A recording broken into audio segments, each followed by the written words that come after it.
Hello friends, let us now learn some important points about hypertrophic obstructive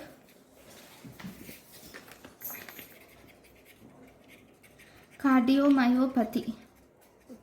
So, in hypertrophic obstructive cardiomyopathy, there is massive myocardial hypertrophy. There is massive myocardial hypertrophy without ventricular dilatation. There is no ventricular dilatation. There is only myocardial hypertrophy. So the most important thing about hypertrophy is this hypertrophy is asymmetrical. This hypertrophy is asymmetrical. With hypertrophy is increased or characteristically seen in ventricular septum. It is seen in ventricular septum. So if you see, there is more septal hypertrophy when compared to the periphery. So there is asymmetrical ventricular septum is involved and ventricular free wall is spared. So because the septum is involved, so this involvement of septum will result in ventricular septum is involved. This will result in obstruction of outflow portion of left ventricle. So that is subaortic area, there is obstruction. Okay, so this will result in obstruction in systolic ejection of blood from aorta.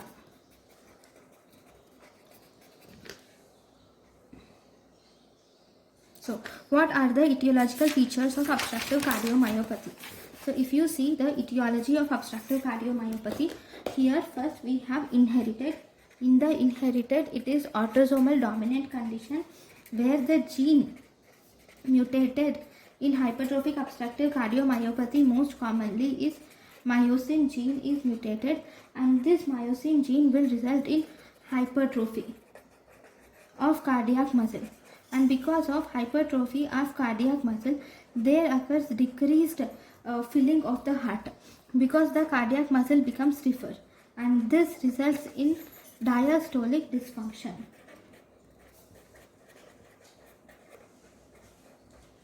Diastolic dysfunction, which will again leads to secondary systolic dysfunction. It is diastolic dysfunction and secondary systolic dysfunction. Okay, here one important thing is shape of left ventricle. Shape of left ventricle in obstructive cardiomyopathy is banana shaped. And if you see the prevalence of left ventricle is around 1 in 500 to 1 in 1000 general population. This metamyosin gene which we are dealing with, it is seen on chromosome 14. Okay, so this is the most important feature. So if you see the clinical features are there is hypertrophy of the septum. Because there is hypertrophy of the septum in hypertrophic obstructive cardiomyopathy, this will narrow the ventricular outflow tract. Because of narrowing of ventricular outflow tract, this will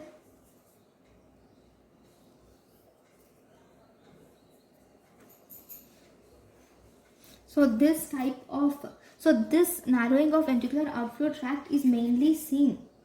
Actually it is narrowed, but even further narrowing occurs. Further narrowing of ventricular outflow tract occurs during the mid-systole. It occurs during mid-systole. There will be further more narrowing occurs, and this is called as dynamic left ventricular outflow tract obstruction. This is called as dynamic left ventricular outflow obstruction. Okay, now let us learn about the main clinical features.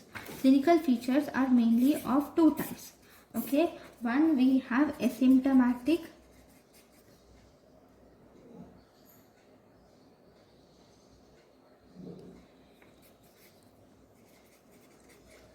second we have symptomatic clinical features. Okay, the patient can be asymptomatic or symptomatic. Asymptomatic is the most common cause. Here these cases will mainly present with cardiac death. These patients will present with cardiac death. Okay, whereas in symptomatic cases, the most common symptom to be associated with is dyspnea. Dyspnea is the most common symptom of hypertrophic obstructive cardiomyopathy. Now, what are the more symptoms?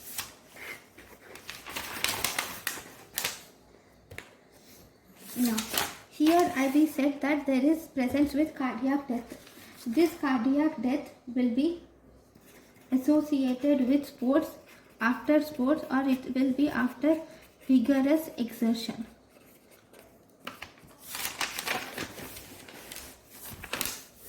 Then this mortality is seen in younger patients. Younger patients are associated with higher mortality. And in fact, hypertrophic obstructive cardiomyopathy is the leading cause of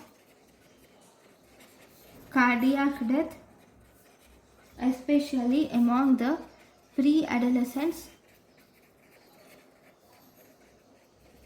and adolescent children, among pre-adolescent and adolescent children. Okay, now if you see the symptomatic cases, in the symptomatic cases, first we have dyspnea. Dyspnea is the most common symptom in around 90% of cases. It occurs due to elevated left ventricular diastolic. It occurs due to elevated left ventricular diastolic filling pressures.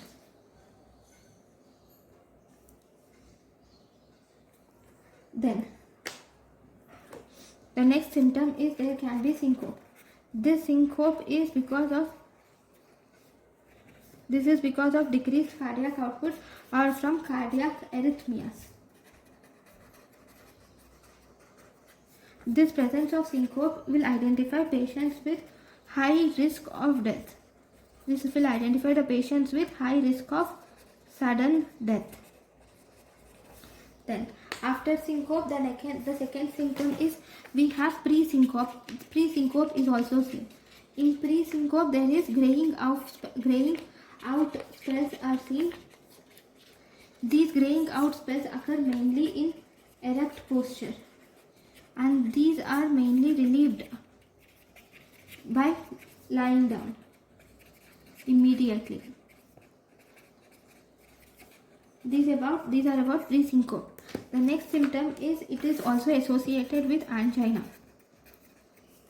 So in angina, this occurs due to impaired diastolic relaxation. This occurs due to impaired diastolic relaxation and markedly increased myocardial oxygen demand. Increased myocardial oxygen consumption. This impaired diastolic relaxation and markedly increased myocardial consumption is caused due to ventricular hypertrophy. Because of ventricular hypertrophy, there is increased myocardial oxygen consumption, thus causing angina. Then, because there are arrhythmias, there will be palpitations. Arrhythmias, especially premature atrial and ventricular beats, premature atrial and ventricular beats, and all arrhythmias will lead to premature atrial and ventricular beats, thus these will lead to palpitations.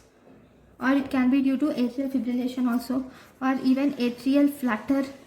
Okay, all these will lead to palpitations. Then other symptoms like orthopnea and paroxysmal nocturnal dyspnea are seen. These are the symptoms of congestive heart failure. Congestive heart failure is actually uncommon, but it can occur in severe obstructive cardiomyopathy. It can occur in severe obstructive cardiomyopathy. The congestive heart failure is mostly a diastolic failure.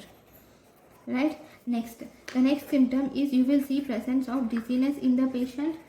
Okay, this dizziness is mainly due to elevated pressure gradients. It is due to elevated pressure gradients across the left ventricular outflow tract. Elevated pressure gradients across left ventricular outflow tract will result in dizziness. It can also occur as a result of even the maneuvers will also result in dizziness. By maneuvers which decrease the preload and afterload will also result in dizziness. Then the next important thing is double carotid upstroke. Double carotid upstroke. So what do you see in double carotid upstroke?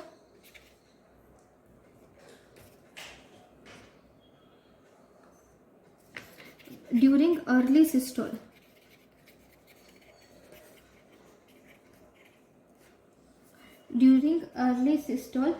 there is increased velocity of blood flow through left ventricular outflow tract. Through left ventricular outflow tract, there is increased velocity of blood flow into the aorta. So as a result, there is rapid rise of carotid pulse. This rapid rise of carotid pulse is called as brisk carotid upstroke. Okay, then but when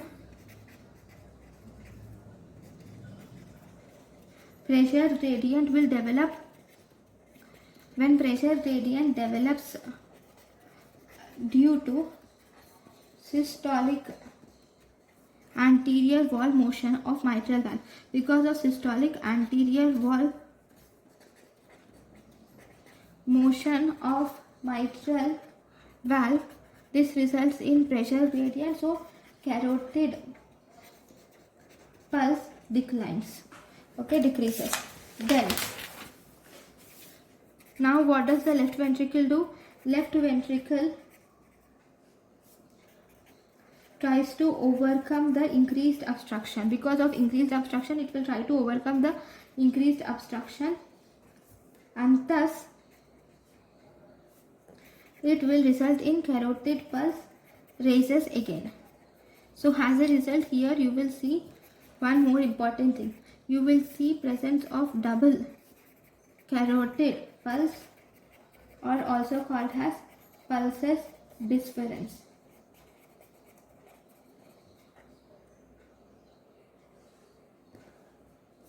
Then you will also see one more important thing. You will see double apical impulse also.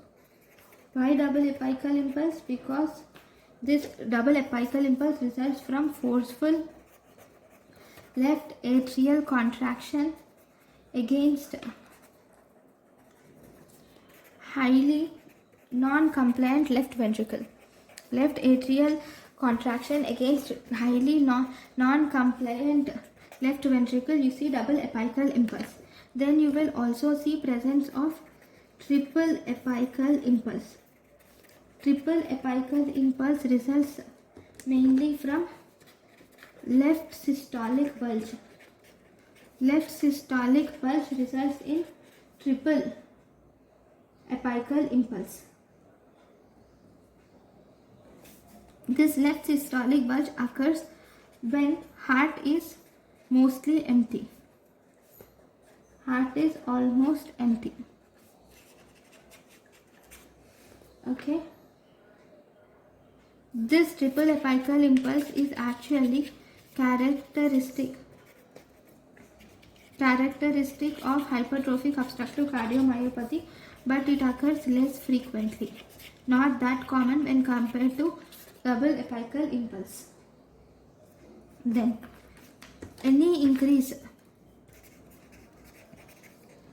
in myocardial contractility, any increase in myocardial contractility, or any decrease in ventricular volume, or any decrease in preload. Okay, this will increase the degree of obstruction in hypertrophic obstructive cardiomyopathy. Now, if you do an auscultation, on auscultation, you will see paradoxically split S2, S4, and then you will also see harsh systolic diamond shaped murmur. You will see harsh systolic diamond shaped murmur at apex.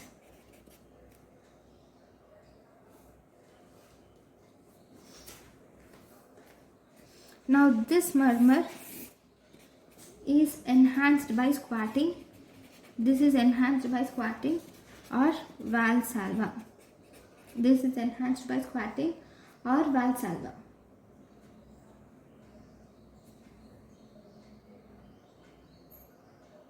Now you will also see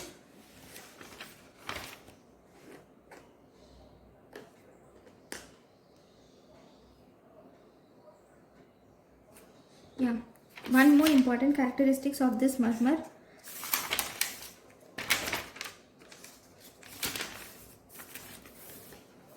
This systolic ejection systolic murmur, it begins after first heart sound and does not radiate to carotid, unlike aortic stenotic murmur. It does not radiate to carotid.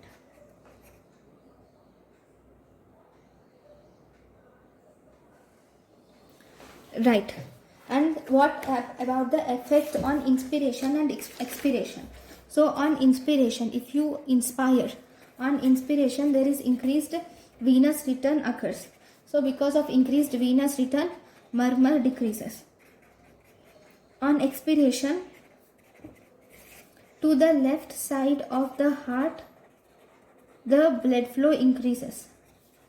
Because blood flow increases to the left side of the heart, this will increase the left ventricular volume.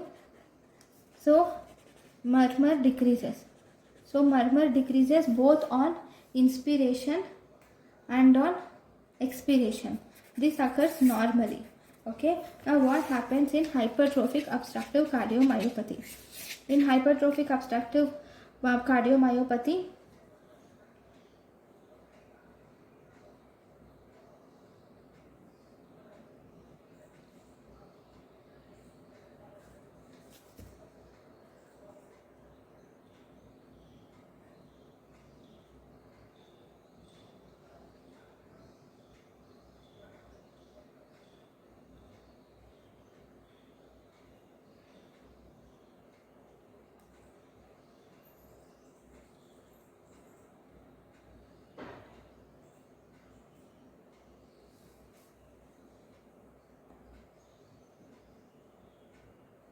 I'm not sure about this inspirational expiration in obstructive cardiomyopathy.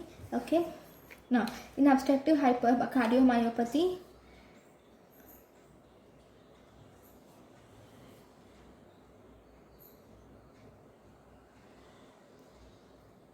I will just write the conditions which will increase the murmur and decrease the murmur. That would be easier to remember. So, factors that decrease the size of left ventricle will aggravate the narrowing of outflow tract. Factors that increase the size of the left ventricle will aggravate the narrowing of outflow tract. So here conditions which decrease preload. Conditions which decrease preload will decrease the left ventricular size and thus aggravate the murmur, and thus these conditions will increase the murmur intensity, right? Will aggravate the narrowing of outflow tract, thus increasing the murmur. So what are they? The conditions which decrease preload are Valsalva maneuver, sudden standing will decrease the preload, nitroglycerin, then diuretic, amyl nitrate, and tachycardia. All these are the conditions which increase the murmur. Then if you see the conditions, there are one more conditions which decrease preload. Second conditions are conditions which increase contractility. If they increase the contractility, on increasing contractility also they will decrease the left ventricular size, right? So these include exercise or sympathomimetic amines. Exercise, sympathomimetic amines, and also digitalis. So all these are the conditions which increases contractility and thus decreasing left ventricular size. Next are conditions which decrease the murmur. Conditions which decrease the murmur include, we have two main conditions again. First, the factors which increase the left ventricular size will reduce the obstruction. These are of three types. First, we have conditions which increase venous return. Okay, venous return is increased by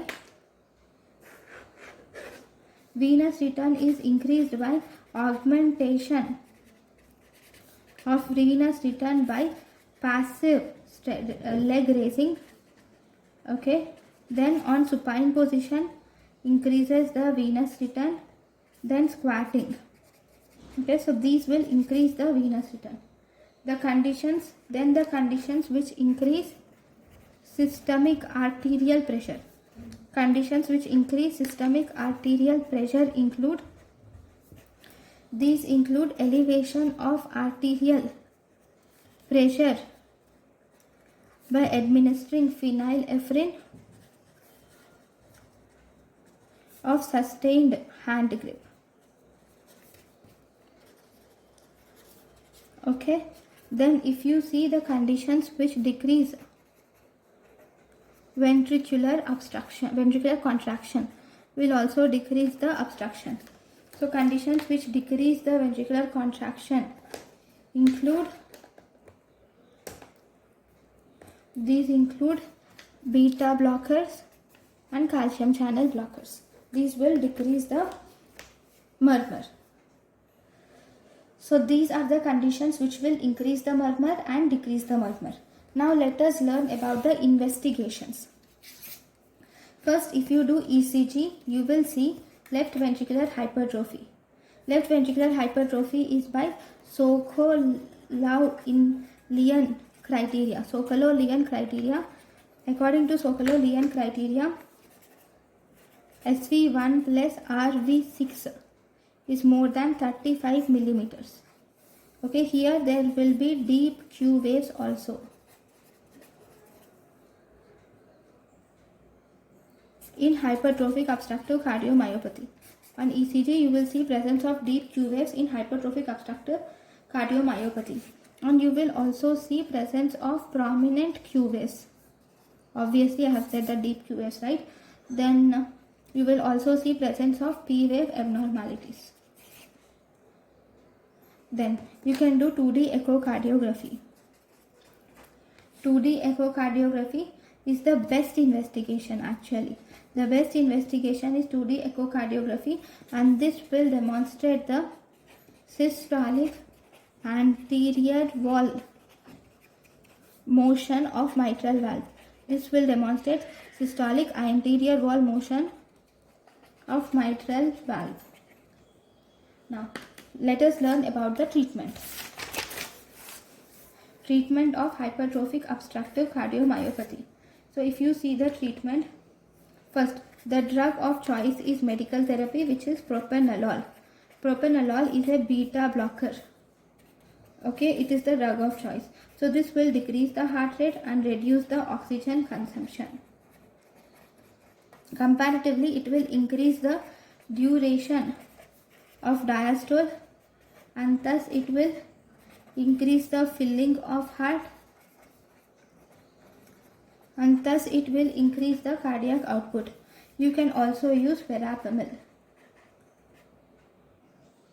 These propranolol will also decrease these beta blockers will also decrease the stiffness of left ventricle. Okay, they will also decrease the arrhythmias.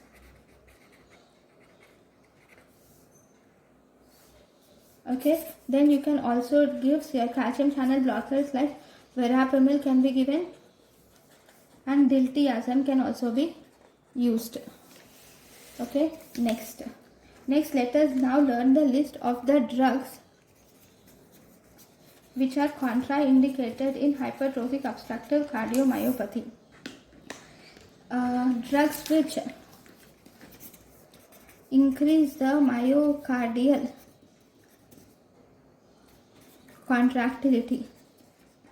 Drugs which increase the myocardial contractility are contraindicated, and the drugs which decrease the ventricular volume or preload are contraindicated. So if you see drugs like digitalis and sympathomimetic amines are contraindicated, whereas drugs which decrease the ventricular volume like nitrates and diuretics are also contraindicated. Right? Now, next group is treatment of patients with drug refractory symptoms. How are you going to treat the patients with drug refractory symptoms? You will treat the patients with drug refractory symptoms by surgery method. You can do surgical myomectomy can be done. Then you can do septal ethanol ablation can be done. Then dual chamber pacing can be done, and you can treat the ventricular arrhythmias. You can treat the ventricular arrhythmias with either amiodarone or ICD. So this is about the hypertrophic obstructive cardiomyopathy. Thank you for watching.